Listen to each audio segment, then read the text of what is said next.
নমস্কার, বাংলা বাজারে সবাইকে স্বাগত। আমি অনিকেত চট্টোপাধ্যায়। শুরু করছি আমাদের অনুষ্ঠান মতামত, এবং আজকের শীর্ষক ভোট কাড়ার চেষ্টা হলে, ভোট লুঠের চেষ্টা হলে ভারত হবেই নেপাল কিংবা বাংলাদেশ।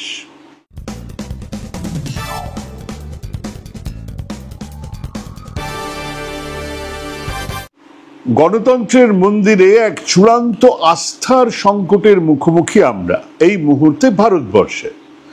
গত কয়েকদিন ধরে নেপালে, তার আগে বাংলাদেশে, তারও আগে শ্রীলঙ্কায় যে অভ্যুত্থান, যে বিক্ষোভের আগুন আমরা দেখেছি, তার সবথেকে বড় কারণ কিন্তু এই অনাস্থা। এটাই গণতন্ত্রে মানুষের অধিকার অবাধ, সুষ্ঠু, পক্ষপাতহীন নির্বাচন দিয়েই গ্যারান্টেড হয়। আর সেটা না থাকলে এক ধরনের ক্ষোভ জন্মাতে থাকে, যা হঠাৎ যে কোনো একটা ছোট্ট ইস্যুতে ফেটে পড়ে আগ্নেয়গিরির মতো।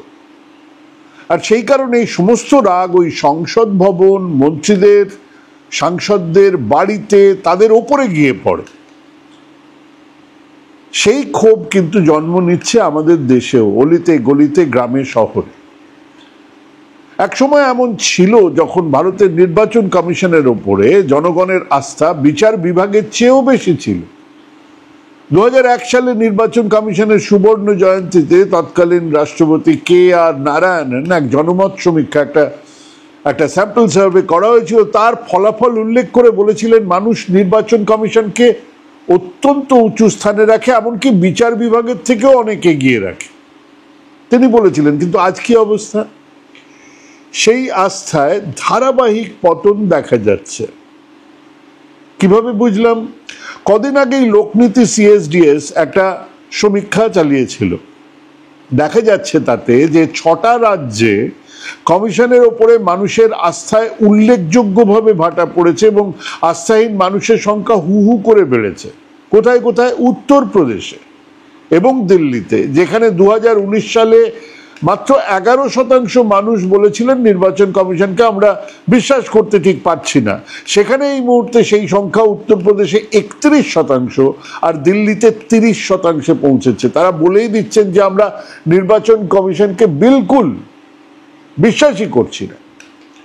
কেরালায় এই হার 10% থেকে বেড়ে 24%, মধ্যপ্রদেশে 6% থেকে বেড়ে 22% হয়েছে। আর এই সামগ্রিক এই যে সমীক্ষা, তার সামগ্রিক ফলাফল আরো অনেক বেশি উদ্বেগজনক। প্রায় 21.7% অংশগ্রহণকারী, যে মানুষ 100 জনের মধ্যে প্রায় 22 জন বলছেন যে নির্বাচন কমিশন সম্পূর্ণভাবে সরকারের মোদি শাহের চাপে কাজ করছে। আর 31.7% মতে এটা কিছুটা চাপের মধ্যে আছে।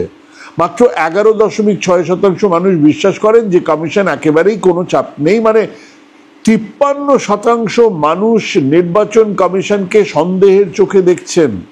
এটা গণতান্ত্রিক কাঠামোর পক্ষে খুব খারাপ খবর। বারবার করে আমরা আলোচনা করছিলাম কেন আমাদের দেশে শ্রীলঙ্কা হয় না, কেন আমাদের দেশে বাংলাদেশ অবস্থা হয় না, কেন আমাদের দেশে নেপালের মতন অবস্থা হচ্ছে না। তার একটাই কারণ ছিল যে এখানে মানুষ বিশ্বাস করত বা বিশ্বাস করে এখনো একটা বড় অংশের, যে আমরা ভোটের মাধ্যমে, নির্বাচনের মাধ্যমে এই সরকারকে পাল্টে দেব, এক অত্যাচারী জমানার অবসান হবে। কিন্তু আমরা যদি দেখি যে দেশের 53% মানুষ ভাবতে শুরু করেছে যে না, এই নির্বাচন কমিশনটা খুব কাজের নয়, তাহলে এই অবস্থার যে দুরবস্থা কেবল একটা কোনো নির্দিষ্ট নির্বাচনের ফলাফল নিয়ে হতাশা নয়, ভারতের সংসদীয় গণতন্ত্রের মূল ভিত্তিকে নাড়িয়ে দিচ্ছে, জানিয়ে দিচ্ছে সোজা যে মানুষ বুথে আসছেন, ভোটও দিচ্ছেন, কিন্তু সেই মানুষজনের এই ভোট দিয়ে যে সরকার বদল হবে সেই বিশ্বাস তার নেই। মানে আমার ভোটে সরকার পড়ে যাবে, সরকার বদলে যাবে, সেই বিশ্বাস আর নেই। সাংবিধানিক প্রতিষ্ঠান হিসেবে 1950 সালের 25শে জানুয়ারি নির্বাচন কমিশন তৈরি হয়েছিল। এর মূল দায়িত্বগুলোর মধ্যে ছিল ভোটার তালিকা তৈরি করা, রাজনৈতিক দলগুলোকে স্বীকৃতি দেওয়া এবং প্রতীক বিলি বন্টন করা। এটাই মূল 3টে কাজ ছিল। কিন্তু সেই ঐতিহাসিক আস্থা আর আজকের আস্থাহীনতার মধ্যেকার যে বিশাল ফারাক, বিশাল ব্যবধান, সেটাই প্রমাণ করে যে এটা বিচ্ছিন্ন কোনো ঘটনা নয়, বরং একটা ধারাবাহিক প্রক্রিয়া যা জনগণের গণতান্ত্রিক প্রক্রিয়ার ওপর থেকে বিশ্বাস কেড়ে নিচ্ছে। মানুষের বিশ্বাস হারিয়ে যাচ্ছে। যখন নির্বাচন কমিশনের মতন একটা স্বশাসিত প্রতিষ্ঠানের নৈতিক কর্তৃত্ব, যেটাকে মরাল অথরিটি বলে, যে আমি যে কাজটা করব তার মরাল অথরিটি আমার কাছে আছে, অর্থাৎ এই গণতন্ত্রকে বাঁচানোর মরাল অথরিটি আমার, তার সেই মরাল অথরিটিটাই কমে যেতে থাকে। তখন তার কার্যকারিতা নিয়ে হাজার একটা প্রশ্ন উঠবে। আর তার সঙ্গে সঙ্গে মানুষজনের মধ্যে গণতন্ত্রের উপরে এক গভীর বিতৃষ্ণা তৈরি হতে থাকবে। আর এই সংকট থেকে বেরিয়ে না আসতে পারলে গণতন্ত্রের মন্দিরের ভিত দুর্বল হয়ে পড়তে বাধ্য। শুরুটা কোথায় হয়েছে? শুরুটা হচ্ছে নিয়োগ প্রক্রিয়া নিয়ে। প্রথম প্রশ্ন, এক অবাধ স্বাধীনতা থেকে সরাসরি সরকারের নিয়ন্ত্রণে চলে গেল নির্বাচন কমিশন। নির্বাচন কমিশনের বিশ্বাসযোগ্যতা সংকট কেবল তার নিজস্ব কাজকর্মের জন্য নয়, বরং এর গঠন পদ্ধতি, কিভাবে তৈরি হলো নির্বাচন, সেখানেও পরিবর্তন এসেছে বা আনা হয়েছে, যা এই সংকটকে আরো গভীর করে তুলেছে। এবং সেটা আনা হয়েছে এই মোদি জমানায়। আমাদের ভুলে গেলে চলবে না, টিএন সেশনের মতন একজন মুখ্য নির্বাচন কমিশনার সরকারের দ্বারাই নিযুক্ত হয়েছিলেন। তা সত্ত্বেও তিনি কমিশনের স্বাধীনতাকে প্রচন্ড দৃঢ়তার সঙ্গে রক্ষা করেছিলেন এবং তার কার্যকালকে নির্বাচন কমিশনের স্বায়ত্ত শাসনের এক উজ্জ্বল উদাহরণ হিসেবে এখনো পর্যন্ত ধরা হয়।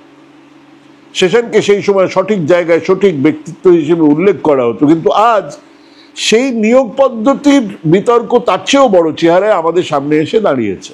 কিরকম ভাবে? 2021 সালে এই মোদিজির জমানায় সুপ্রিম কোর্ট এক ঐতিহাসিক রায়ে নির্দেশ দিয়েছিল যে মুখ্য নির্বাচন কমিশনার এবং অন্যান্য নির্বাচন কমিশনারদের নিয়োগের জন্য একটা নির্বাচন কমিটি তৈরি হবে। নির্বাচক কমিটি যারা বসবে, এরা বসে ঠিক করবে যে আচ্ছা এই নামের মধ্যে কাদেরকে আমরা বেছে নেব। সেখানে কে কে ছিল? প্রধানমন্ত্রী ছিলেন, লোকসভা বিরোধী দলের নেতা ছিলেন এবং ভারতের বিচারপতি ছিলেন, প্রধান বিচারপতি। আমরা ধরে নিতে পারি যে প্রধানমন্ত্রী একটা দলের কথা বলবেন, নিশ্চিতভাবে তিনি একটা দলের রিপ্রেজেন্টেটিভ, বিরোধী দলের নেতা আর এক ধরনের, এবং ভারতের প্রধান বিচারপতি এক নিরপেক্ষ ভূমিকা পালন করবেন। অর্থাৎ তিনটে ভোট একভাবে পড়বে না। এই রায় নির্বাচন কমিশনের নিরপেক্ষতা নিশ্চিত করার জন্য ভীষণ গুরুত্বপূর্ণ একটা পদক্ষেপ ছিল। কিন্তু এই রায়ের কার্যকারিতা, বলা যায় এই রায়টা স্পিরিটটাকে, মূল বিষয়টাকে নস্যাৎ করার জন্য কেন্দ্র সরকার 2023 সালে একটা নতুন আইন নিয়ে আসলো। এই আইনে প্রধান বিচারপতিকে সরিয়ে দিয়ে সেখানে একজন কেন্দ্রীয় ক্যাবিনেট মন্ত্রীকে বসানো হলো। তাহলে দাঁড়ালো কি? এর ফলে নির্বাচন কমিটির মধ্যে এই যে নির্বাচক কমিটি যারা ঠিক করবে কারা কারা হবেন, সেখানে তিনজনের মধ্যে সরকারের সংখ্যাগরিষ্ঠতা 2:1, মানে একজন প্রধানমন্ত্রী একজন ক্যাবিনেট মন্ত্রী, তাহলে 2 হয়ে গেল। তারা যা বলবেন সেটাই তো হবে, তারা তো আর আলাদা বলবেন না। ক্যাবিনেট মন্ত্রী অন্য কোনো দলের হবে না। তো দরকার কি নির্বাচক কমিটি? সরকার ঠিক করে নিতেই পারতো। একটা নিয়ম রক্ষার জন্য একটা কমিটি তৈরি হলো, যা কার্যত নিয়োগ প্রক্রিয়াকে সরকারের একচ্ছত্র নিয়ন্ত্রণে নিয়ে চলে আসলো। কেন করতে হলো এটা মোদিজিকে? যদি তার বিন্দুমাত্র ভরসা থাকতো যে না, একজন নির্বাচন কমিশনার, একজন চিফ ইলেকশন কমিশনার আমরা রিক্রুট করব এবং সেটা স্বচ্ছভাবে হবে, তাহলে এটা তিনি চাইতেন না। বারবার মুখে স্বচ্ছতার কথা বলা, স্বচ্ছতার বাওয়াল দেওয়া একজন প্রধানমন্ত্রী, তিনি এই বিলটা আনলেন কেন? তারা এই বিলটা এনেছেন খুব ভেবেচিন্তে যে আমরা আমাদের ইচ্ছে মতন একজনকে ওখানে বসাবো, মানে সরকার যাকে চাইবে তাকেই চিফ ইলেকশন কমিশনার বানাবে। আর তিনি একজন অনুগত জন, চাকর বাকরের মতন হতেই পারেন, যিনি বিরোধী দলনেতার আনা অভিযোগের তদন্ত না করে সাংবাদিক সম্মেলনে দেশের সংসদের বিরোধী দলনেতাকে বলছেন এফিডেভিট করুন, তারপরে দেখব। এফিডেভিট নিয়ে আসুন, অভিযোগ করলেই হবে না, অভিযোগটা এফিডেভিট করে আনতে হবে, তারপরে দেখব। মানে কি?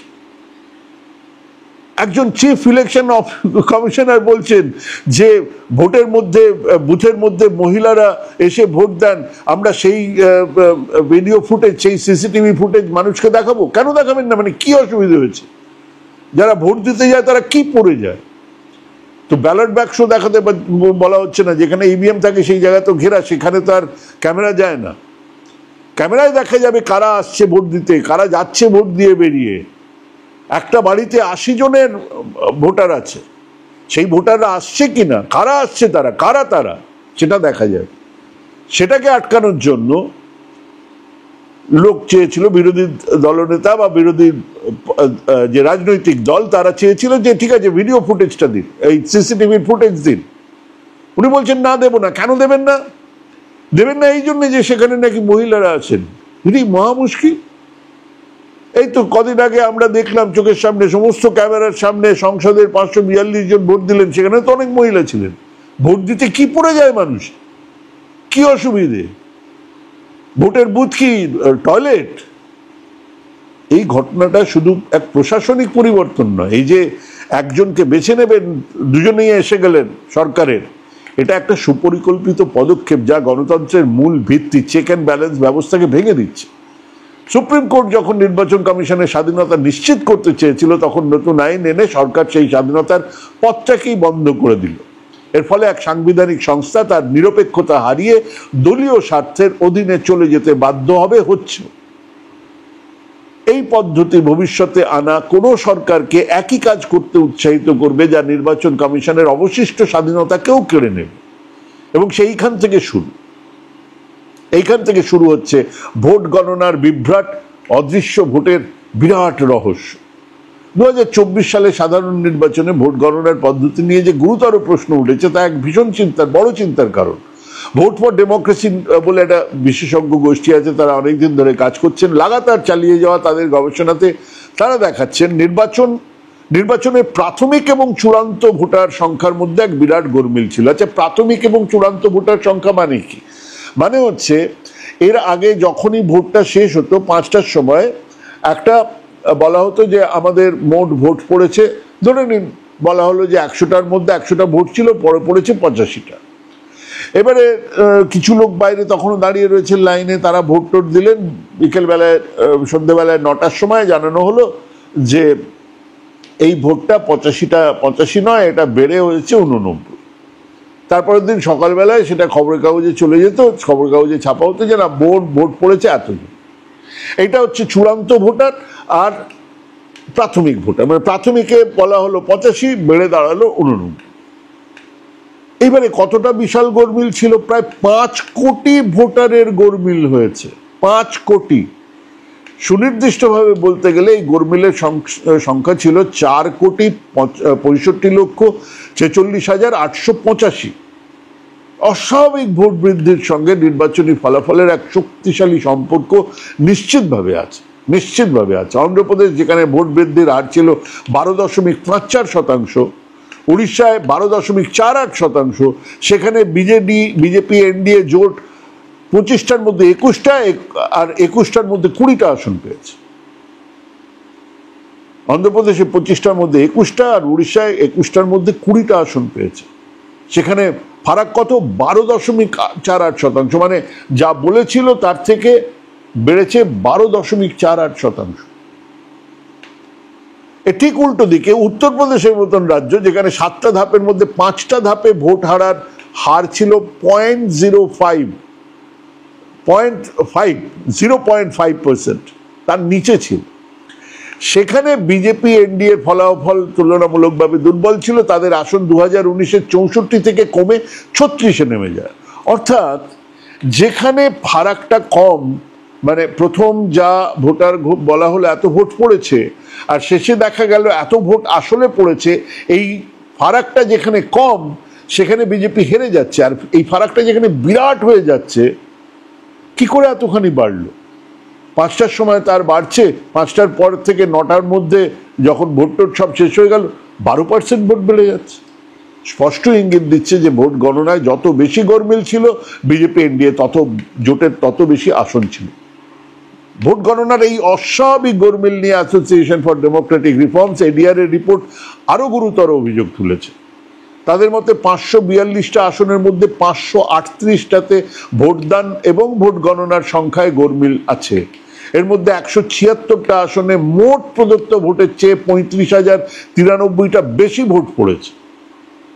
মানে মোট প্রদত্ত যত ভোট বলা হয়েছে, যে তারপরেও যখন ফাইনালি বলা হলো যে হ্যাঁ ঠিক আছে 89টা ভোট পড়েছে, তারপরেও দেখা যাচ্ছে 91টা ভোট পড়েছে। কি করে হলো?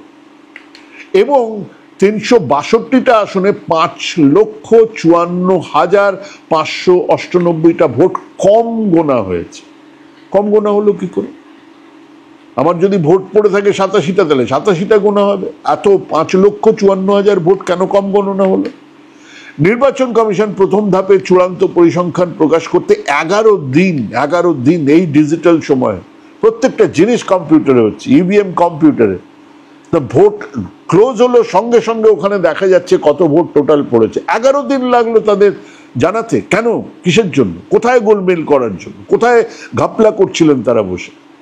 পরবর্তী ধাপগুলোতে 3 থেকে 5 দিন পর্যন্ত সময় নিয়েছে। এমনকি চণ্ডীগড়ের মতো ছোট আসনে চূড়ান্ত সংখ্যা বার করতে 5 দিন লেগেছে, যেখানে প্রাথমিক এবং চূড়ান্ত ভোটের মধ্যে 5.18% গরমিল ছিল।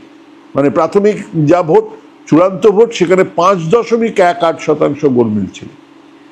এই অস্বাভাবিক দেরি আর গরমিলের কোনো না কোনো বিশ্বাসযোগ্য ব্যাখ্যা মানুষ চাইছিল, যে ব্যাখ্যা কমিশন দিতে পারেনি। 5 কোটি ভোটের এই বিশাল গোলমেল কোনো সাধারণ প্রশাসনিক ত্রুটি হতেই পারে না। এটা নিশ্চিতভাবে একটা বড় সড়ো জালিয়াতি করা হয়েছে, তারই ইঙ্গিত দেয়। যদি এই 5 কোটি ভোটের গোলমেল নিয়ে প্রশ্ন না ওঠে, তাহলে আগামী নির্বাচনগুলোতে এই সংখ্যা 10 কোটি 20 কোটিও হয়ে যাবে। এটা নির্বাচনকে তার পবিত্রতা থেকে, তার যে মানুষের যে বিশ্বাস, সেখান থেকে একটা গণতন্ত্রের আনুষ্ঠানিকতায় পরিণত করবে। আপনি ভোট দিতে আসুন, সরকার তৈরি করবে একদিন। হাসতে সবাই বলে আপনি যেখানে খুশি ভোট দিন, ভোট পড়বে বিজেপি। আপনি যাকে খুশি ভোট দিন, সরকার তৈরি করবে বিজেপি। এই ধরনের বিশ্বাস, জনগণের দেওয়া ভোটের কোনো মূল্যই থাকবে না। মানে কাগজে কলমে এক গণতন্ত্র তো আছে, কিন্তু আসলে তা অনুপস্থিত। এর সঙ্গেই আছে বিতর্কিত অনাবশ্যক লম্বা নির্বাচনী সূচি। বিশাল একটা নির্বাচনী সূচি তৈরি হয়, কতদিনের ভোট হবে, এবং সেখানেও গন্ডগোল আছে বলছি, এবং আচরণবিধি লঙ্ঘন। নির্বাচন কমিশনের কার্যকলাপ থেকে এক স্পষ্ট একটা ডুয়েল পলিসি লাগাতার দেখা যায়। লাগাতার একটা বিরোধীদের জন্য, একটা বিজেপির জন্য, সরকারের জন্য, সরকার পক্ষের রাজনৈতিক দলের জন্য। ধরুন সিভিজিল অ্যাপ দিয়ে অবৈধ ব্যানার বা লাউড স্পিকারের মতন ছোটখাটো অভিযোগগুলো দ্রুত নিষ্পত্তি করা হয়েছে, এটা ঘটনা। অন্যদিকে প্রধানমন্ত্রী নরেন্দ্র মোদীর বিরুদ্ধে আনা 110টা ঘৃণা ভাষণের অভিযোগ সত্ত্বে কমিশন কার্যকর কোনো পদক্ষেপ নেন। নাগরিক সমাজ, বিভিন্ন রাজনৈতিক দল একাধিক অভিযোগ দায়ের করলে কমিশন কোনো নির্দিষ্ট ব্যক্তির নাম না করে একটা সাধারণ চিঠি পাঠিয়েছেন, বিজেপিকে একটা চিঠি পাঠিয়ে দিয়েছেন, আপনারা কিন্তু খুব খারাপ কাজ করছেন, বললেন দুষ্টুমি করবেন না, বকে দিয়েছে। এই হলো এই ঘটনা। আদর্শ আচরণবিধির নিরপেক্ষ প্রয়োগ নিয়ে গুরুতর প্রশ্ন তৈরি করছে। এই প্রমাণ করছে যে আচরণবিধি কেবলমাত্র বিরোধীদের জন্য প্রযোজ্য। ক্ষমতাসীন দলের প্রধান নেতাদের ক্ষেত্রে তা কার্যকর হয় না। তারা বক্তৃতা দিতে গিয়ে যা খুশি তাই বলতে পারে, কাটেঙ্গে না বাটেঙ্গে, মঙ্গলসূত্র কেড়ে নেওয়া হচ্ছে, এ ধরনের কথা প্রধানমন্ত্রী, উত্তরপ্রদেশের মুখ্যমন্ত্রী মুখ দিয়ে বিষ উগড়াচ্ছে। নির্বাচনী সূচির ক্ষেত্রেও কিন্তু একই ধরনের অসঙ্গতি দেখা গেছে। নির্বাচন কমিশন সাধারণত নিরাপত্তা এবং অন্যান্য লজিস্টিক্যাল কারণে ধাপে ধাপে নির্বাচন করার পক্ষে অনেক যুক্তি দেয়, কিন্তু অন্ধ্রপ্রদেশে 25টা আসনে 1 ধাপে হলো, উড়িষ্যায় 21টা ধাপে 4 ধাপে নির্বাচন হলো। কেন? তামিলনাড়ুতে 39টা আসন 1 ধাপে হলো, বিহারে 40টা আসন 7 ধাপে হলো, বাংলায় 42টা আসন 8 ধাপে হলো। কেন?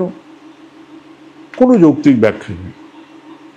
এই অসঙ্গতিগুলো থেকে স্পষ্ট বোঝা যায় যে নির্বাচনী সূচি প্রণয়নের ক্ষেত্রে নিরাপত্তা নয়, বরং রাজনৈতিক সুবিধের বিষয়টা মূল ভূমিকা পালন করছে। কতবার প্রধানমন্ত্রী এখানে আসবেন? প্রথমবার একবার এলেন, প্রথমবারে যখন ভোট হচ্ছে তখন লাগোয়া একটা জায়গায় উনি এসে ভাষণ দিয়ে গেলেন মিত্র বলে।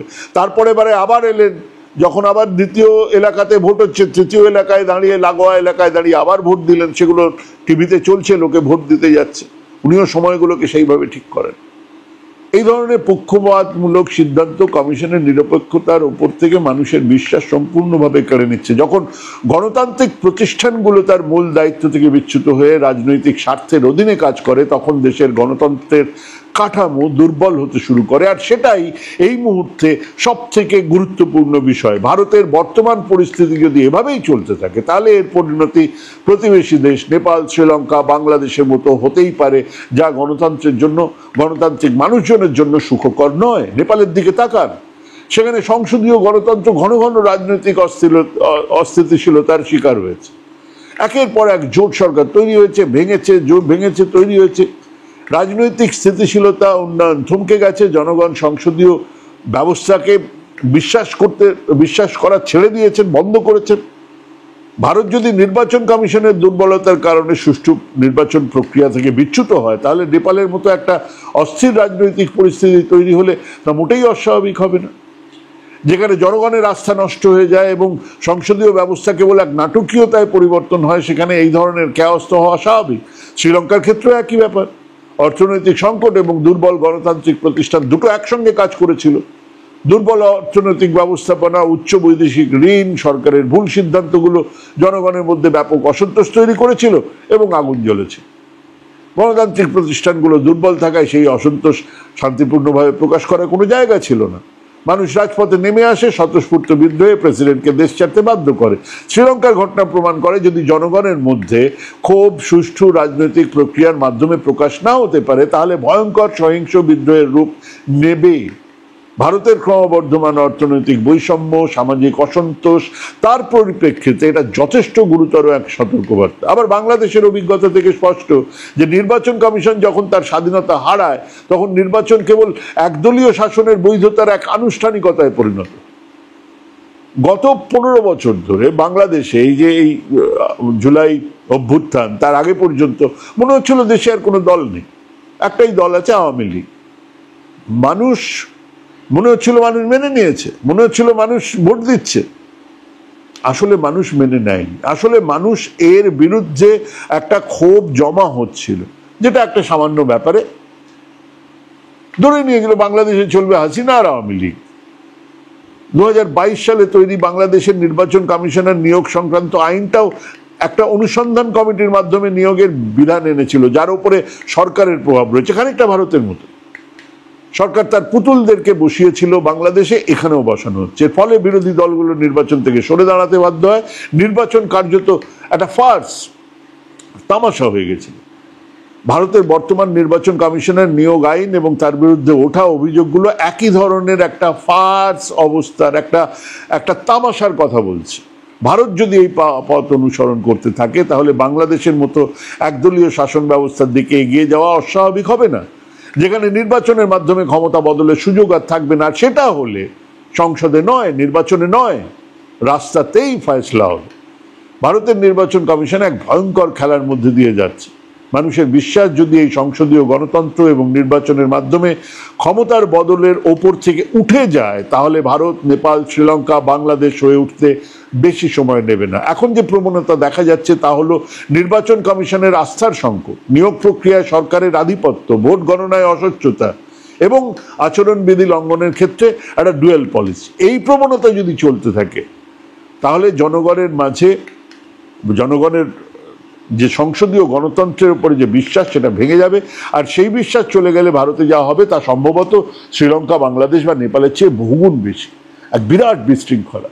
ভোট কাড়ার চেষ্টা হলে ভারত এক চরম সংকটের মুখে পড়বে। ভোট লুটের চেষ্টা হলে ভারত এক চরম সংকটের মুখে পড়বে। আর এই সংকট হয় শ্রীলঙ্কার মতো রাজপথে ভয়ঙ্কর বিদ্রোহের জন্ম দেবে, নয়তো বাংলাদেশের মতো এক ভিড়তন্ত্রের দিকে নিয়ে যাবে দেশকে, অথবা নেপালের মতো ঘন ঘন রাজনৈতিক অস্থিরতার শিকার হবার পরে জ্বলবে আগুন।